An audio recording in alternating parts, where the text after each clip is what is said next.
అమ్మయ్యా అయిపోయింది. చాలా ఇష్టంతో చేసిన స్వామి నిన్ను నమ్మాలంటే మనసు రావడం లేదు, కానీ అమ్మకు తప్పదు అనుకుంటా. అన్నా ఆ?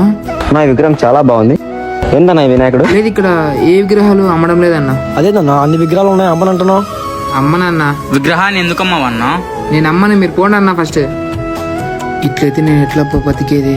క్షమించు స్వామి, నిన్ను నమ్మక తప్పదు అనుకుంటా. చంద్రవాడు అట్లా మాట్లాడుతున్నాడు, వినాయకుడు అమ్మని అంటున్నాడు. అన్నా ఆ?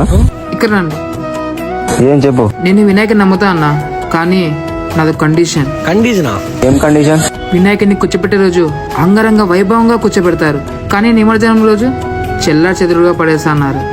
అమ్ముతున్నాని సంతోషించాలో, నిమజ్జనం రోజు నేను చేసిన విగ్రహాన్ని చూసి బాధపడాలో అర్థం కావడం లేదు. ఇక్కడ నుంచి తీసుకొని పోయే రోజు ఎంతో జాగ్రత్తగా తీసుకొని పోతారు. ఆయన ఉన్న రోజులు చాలా జాగ్రత్తగా చూసుకుంటారు. ఆయన నిమజ్జనం రోజు ఆయన కన్నా మీరే ఎక్కువ ఎంజాయ్ చేస్తారు. ఇంకా ఆయన పంపించేటప్పుడు చెల్లా చెదురుగా పడేస్తున్నారు. లాస్ట్ కి తల ఒక సైడ్, శరీరం ఒక సైడ్ కి పడేస్తున్నారు. చాలా మంది ఇలాంటి తప్పులు చేస్తున్నారు. కూర్చోపెట్టేటప్పుడు ఎంత నీట్ గా కూర్చోపెడతారో నిమజ్జనం కూడా అంతే నీట్ గా చేయండి. ఆయన ఎంత సంతోషంగా తెచ్చుకుంటామో ఆయన పంపించేటప్పుడు కూడా అంతే సంతోషంగా పంపించండి.